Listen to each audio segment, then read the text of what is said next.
This story is inspired by a post from Reddit's r/scary stories community. The original story belongs to its respective author.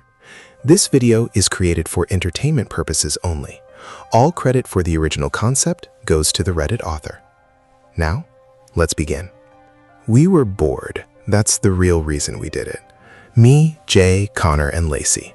4 media students with cheap cameras, an unhealthy obsession with internet horror, and way too much free time. We grew up on creepypastas, Slender Man, Ben Drowned, Candle Cove, the kind of stories you laughed at during the day and thought about when you couldn't sleep. But there was one local legend we'd never stop talking about, the host. Most people called him Mr. Static. That was a mistake. According to the story, Theodore Hoost had been a beloved television presenter back in the 1970s. Then came the disaster, a power plant explosion, a live broadcast, thousands of viewers watching as the station lost power. Theodore Hoost never made it out. At least that's what the official story said. The legend was different.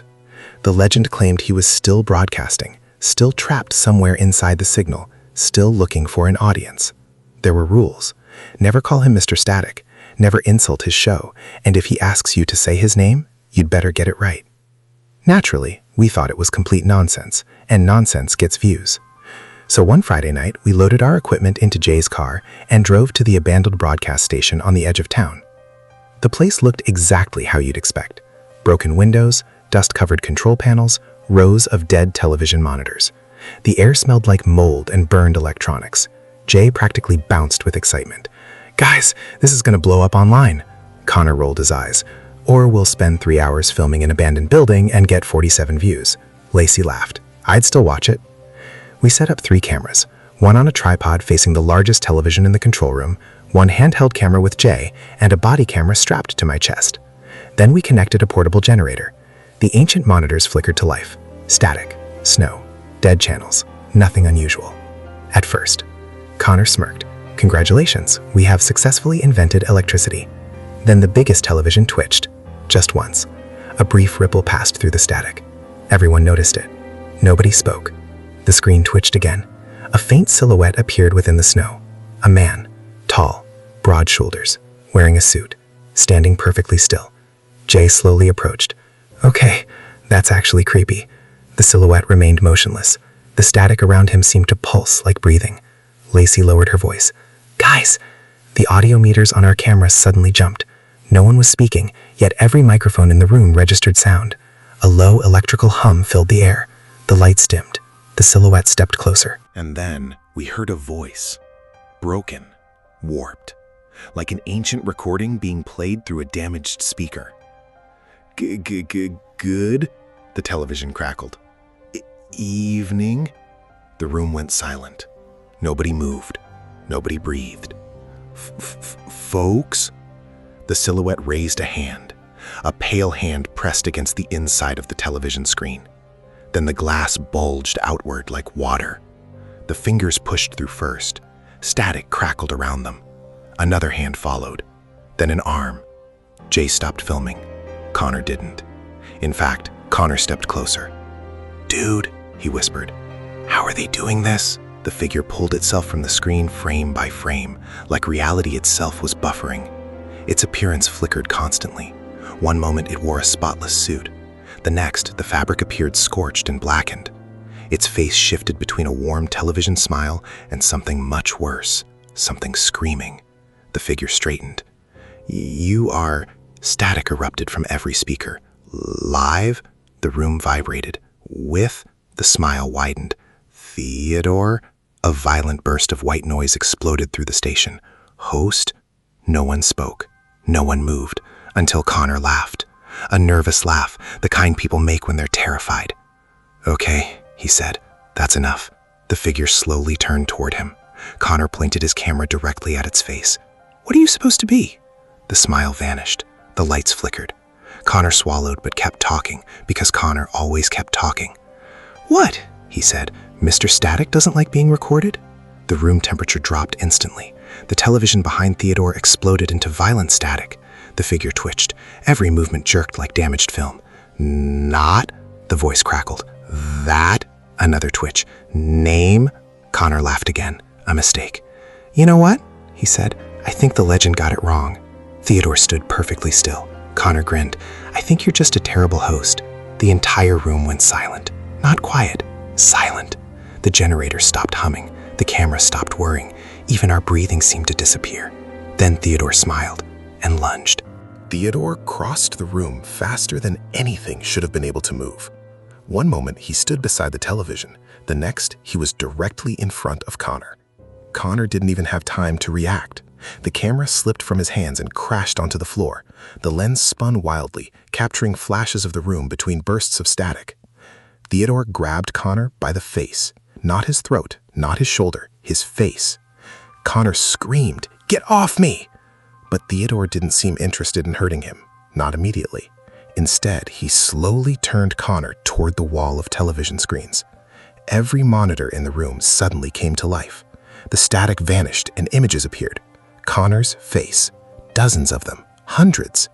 Every screen showed Connor from a different angle. Close-ups, wide shots, overhead views, even angles that should have been impossible. Connor stared in horror. What the hell is this? Theodore's smile widened. The old host spread his arms like he was standing on a stage. Ladies, static crackled. And gentlemen, the screens brightened. Our special. Another burst of interference. Guest. Connor's reflection on the monitors began speaking, but his real mouth wasn't moving. The copies smiled. They laughed. They waved at invisible audiences. Connor backed away. No! One screen showed him crying. Another showed him screaming. Another showed him sitting calmly in a television studio. The images kept changing faster and faster. Theodore stepped closer. Smile. Connor shook his head violently. No! Your static rolled through the room. Live. Connor's screams suddenly blasted from every speaker. Not from him, from the televisions.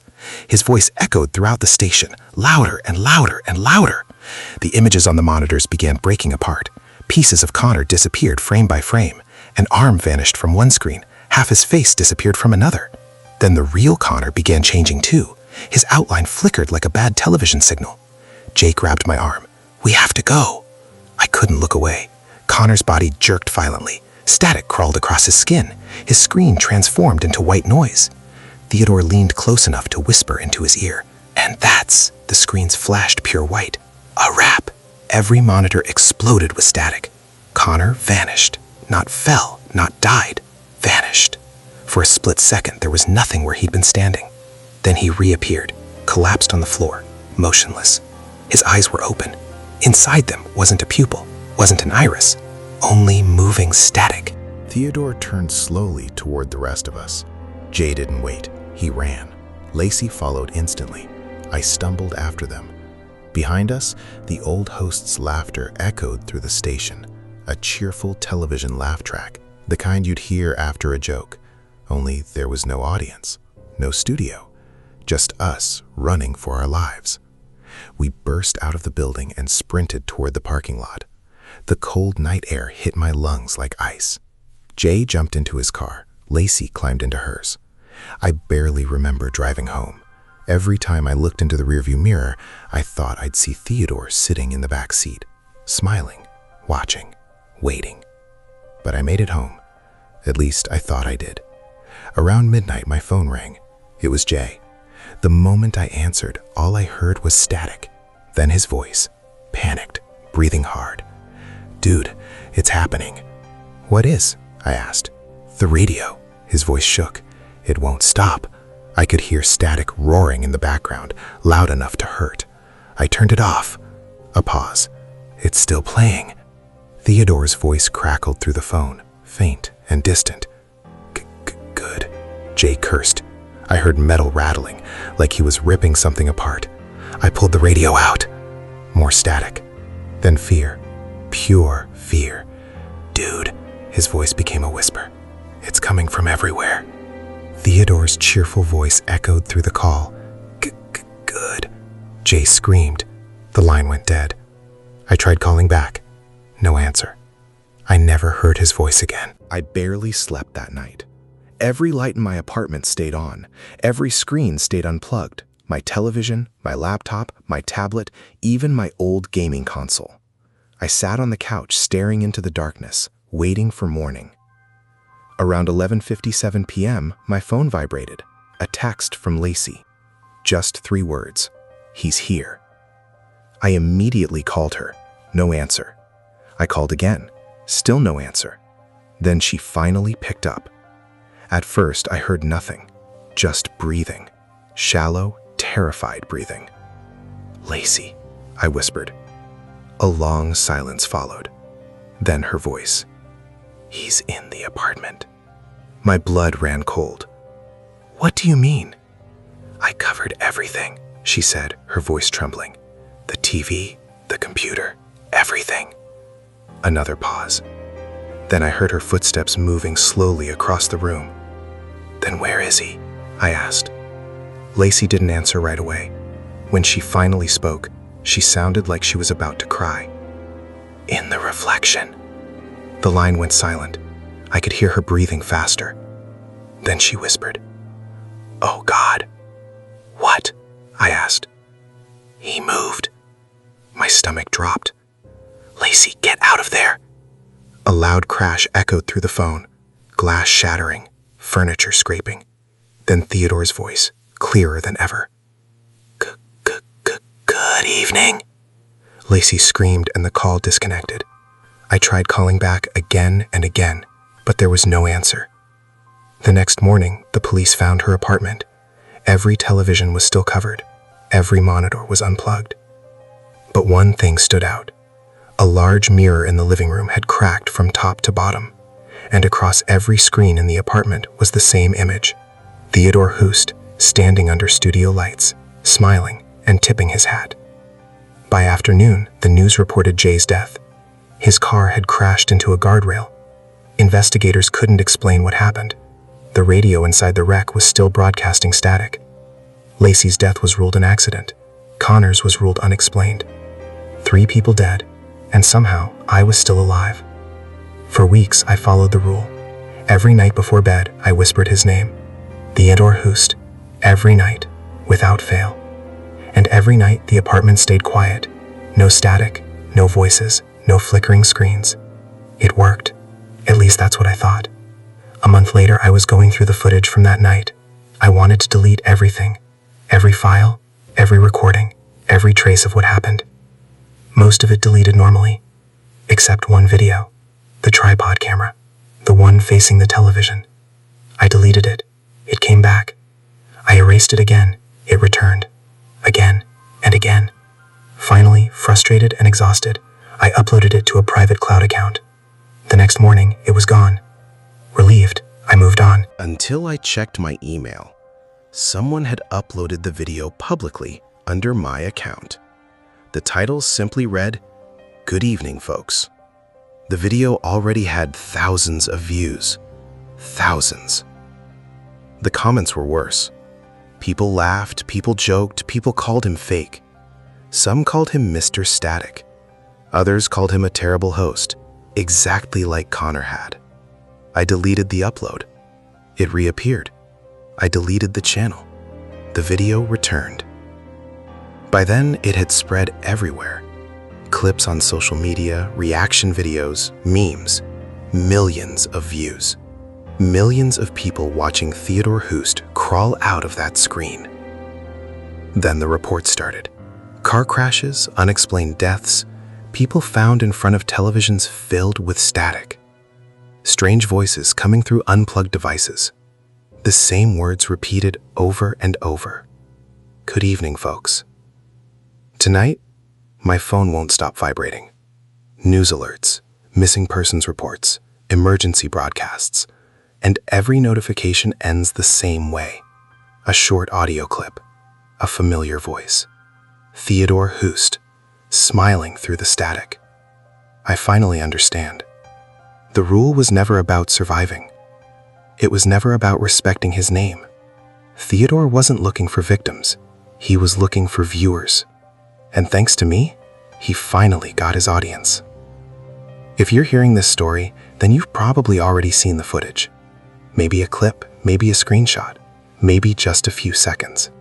I hope not. Because if you ever hear a voice through a screen whisper, good evening. Folks, don't call him Mr. Static. Don't insult the show.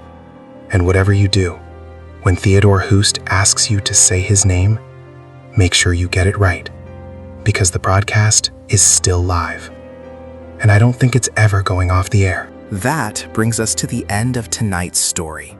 If you enjoyed this creepy tale, don't forget to like the video, subscribe to the channel, and turn on notifications so you never miss a new horror story. It really helps the channel grow and allows me to bring you even more terrifying stories from the darkest corners of the internet. Let me know your thoughts in the comments below. What would you have done if you encountered Theodore Hoost? Would you have followed the rules, or would your curiosity have gotten the better of you? As always, thank you for spending part of your night here with me.